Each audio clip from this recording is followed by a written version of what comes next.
तो geological as अर्थ की history को समझने के लिए साइंटिस्ट जियोलॉजिकल टाइम स्केल का यूज करते हैं। ये टाइम स्केल अर्थ की एज को डिवाइड करता है एरा, पीरियड्स और एज में, जैसे जुरासिक एरा, मेसोजेनिक एरा, पैसिस एरा एंड क्रेटेसिस पीरियड। और ये सारे नाम अर्थ के जियोलॉजिकल एज है। तो सवाल पर जाने से पहले मैं ये बता दूं कि आखिर ये सवाल किससे रिलेटेड था। तो इस सवाल का कनेक्शन साइंस, भारत की ग्लोरी और रिसर्च पर बेस्ड है। तो बिना अपने टाइम को गवाए हुए चलिए इस सवाल की शुरुआत करते हैं और देखते हैं कि सवाल क्या था। तो केबीसी की स्क्रीन पर सवाल ये था, which Indian state give its name to the geological age at the earth started around 4000 years ago. भारत में कौन सी राज्य पृथ्वी के भूवैज्ञानिक युग को अपना नाम देता है जो लगभग 4000 साल पहले शुरू हुआ था। अगर इनके ऑप्शंस की बात करूं तो option number 1 Rajasthan, option number 2 Kerala, option number C Gujarat, option number 4 Meghalaya. अगर आप इस सवाल का जवाब जानते हैं तो कमेंट बॉक्स में सवाल का जवाब जरूर दें। इस क्वेश्चन का एनालाइज करने से पहले मैं आपको ये क्लियर कर दूं कि जियोलॉजिकल एज क्या होती है।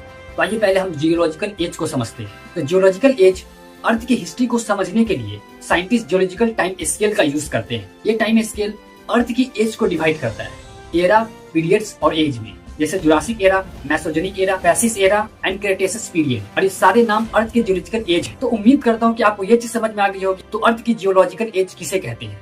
तो चलिए अब ऑप्शंस को वन बाई वन करके देखते हैं और ऑप्शन का एनालिसिस करते हैं। सबसे पहला ऑप्शन, अगर राजस्थान की बात करूँ तो Rajasthan Indian desert, Thar desert के भी नाम से जाना जाता है। और एरिया के हिसाब से भारत का सबसे बड़ा राज्य राजस्थान है और ये राज्य अपनी हिस्ट्री और आर्कोलॉजिकल के लिए फेमस है, जैसे इंडस वैली सिविलाइजेशन का कालीबंगा साइट। लेकिन राजस्थान का नाम जियोलॉजिकल एज के रेफरेंस में नहीं है। ये मैंने राजस्थान का एक्सप्लेनेशन दिया।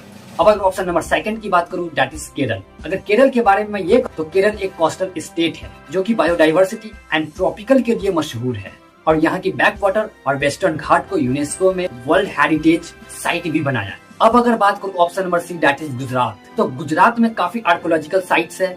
गुजरात में खंबात की खाड़ी है, गुजरात में ही रण ऑफ कच्छ है। और अगर गुजरात के आर्कियोलॉजिकल साइट की बात करूं तो लोथल, जो कि एक पुराना dockyard of Indus village civilisations की। लेकिन फिर यहाँ पर गुजरात का नाम किसी भी जियोलॉजिकल एरा के अकॉर्डिंग नाम नहीं रखा गया है। अब अगर बात करूं option number 4 that is Meghalaya, तो मेघालय के बारे में यहाँ पर यह कहा जाता है तो मेघालय की 3 सबसे बड़ी पहाड़ी गारो खासी जयंती जो मेघालय को एक अलग रूप देता है। जबकि मेघालय में एक स्थान है जिस स्थान का नाम है मानसिन राम, जहाँ वर्ष भर बारिश होती है और पूरी दुनिया का सबसे ज्यादा बारिश होने वाला स्थान मानसिन राम को कहा जाता है। और ये एक नेचर के अकॉर्डिंग, एक प्रकृति के अकॉर्डिंग वहाँ का अलग दृश्य दिखता है। मेघालय एक छोटा लेकिन जियोलॉजिकल सेंस के अकॉर्डिंग बहुत ही इंपॉर्टेंट स्टेट है। और मेघालय की मामरूफ केव में साइंटिस्ट को एक मेजर क्लाइमेट इवेंट के सबूत मिले हैं जो एक बड़े ड्रॉट का इंडिकेशन है। और इंटरनेशनल कमीशन ऑन स्ट्रैटिग्राफी ने 2018 में इस बेस पर एक नया जियोलॉजिकल एज का नाम दिया। इस एज का नाम मेघालय एज रखा गया और ये एज शुरू हुआ था लगभग 4200 साल पहले, जब पूरी दुनिया भर में एक्सट्रीम क्लाइमेट इवेंट शुरू हो चुके थे। तो हमारा सबसे बड़ा सवाल ये खड़ा होता है कि ये मेघालय में ही क्यों हुआ।